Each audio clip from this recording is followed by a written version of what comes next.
Hey everyone, today's video is about when he protects you during a villain attack. Please don't forget to subscribe, like, and share, and let's get going. The city was alive with its usual hustle and bustle, as you and Bakugou strolled through the crowded streets. It wasn't often that the two of you got the chance to hang out, without the looming pressure of hero work. Katsuki's hand brushed yours, as you walked side to side, his crimson eyes darting around the busy street, always alert.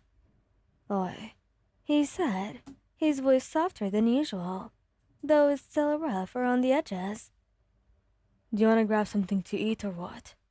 You looked up at him, his spiky blonde hair catching the sunlight in a way that made him seem almost otherworldly.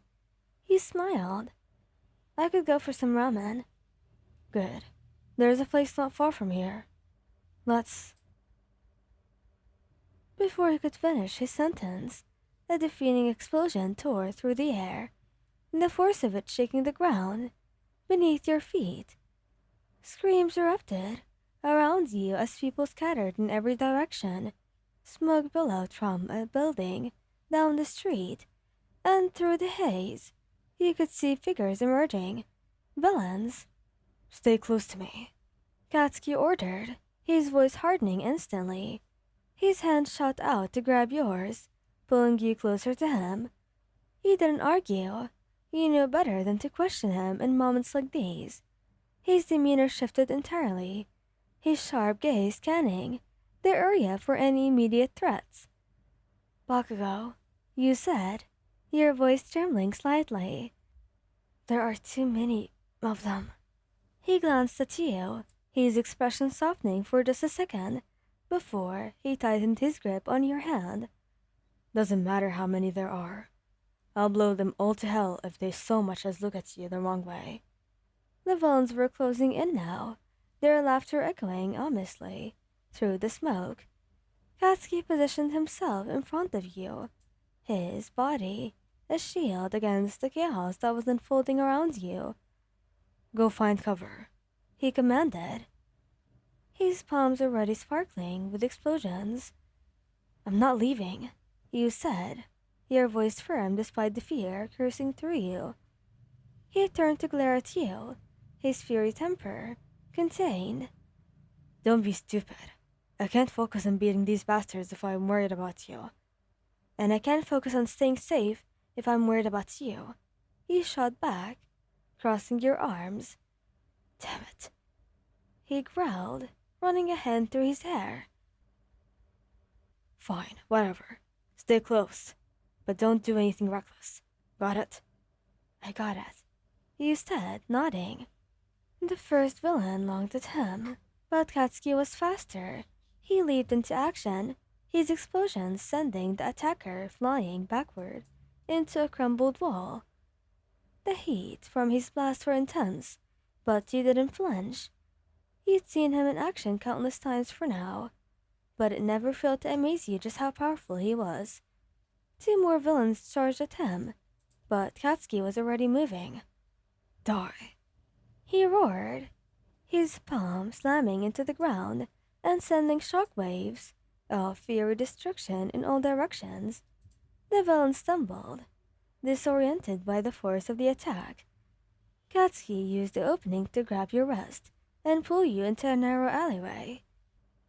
Stay here, he said, his voice leaving no room for argument.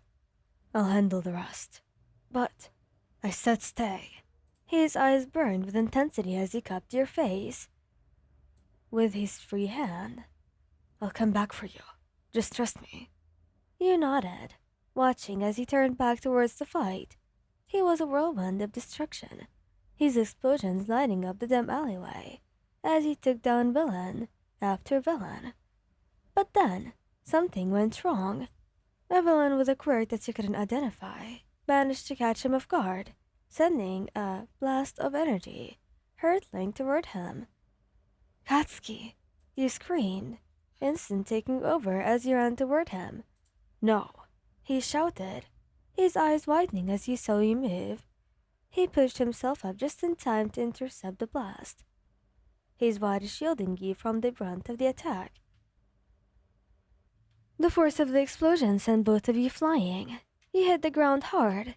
The wind knocked out of you when you opened your eyes. Katsuki was crouched over you, his arms trembling from the effort of protecting you. "You idiot," he muttered, his voice low and strained. "Why didn't you listen?"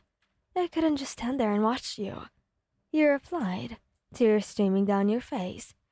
"And I can't lose you, Katsuki." He sighed, his anger melting away as he pulled you into his arms. "You're not going to lose me, Yuzumas. Not now. Not ever."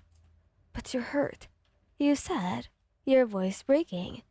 "It's nothing," he said, though the blood on his arm told a different story. "What matters is that you're safe." The sound of approaching sirens signaled the arrival of backup, and Katsuki finally allowed himself to relax. He leaned his forehead against yours, his breath warm against your skin. "Next time," he said, his voice softer now. "Just let me handle it, okay? I can't lose you either, you know."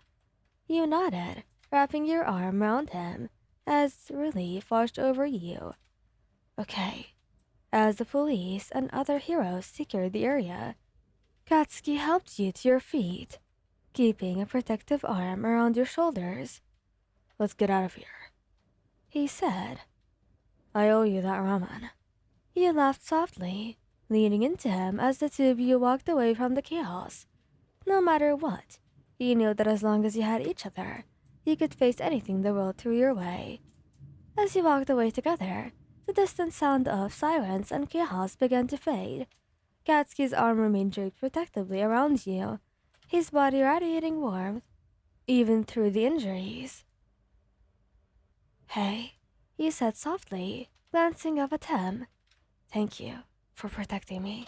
He scoffed, though his grip on you tightened slightly. "You're my idiot.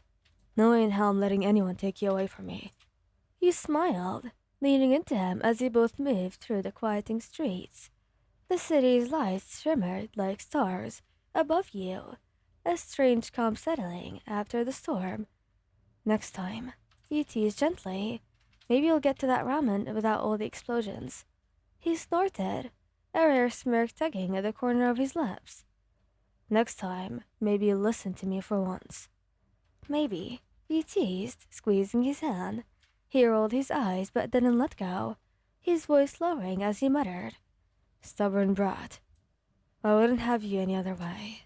And as the two of you disappeared into the night, you couldn't help but feel that no matter what came your way, as long as he was by your side, you'd always find your way back to safety.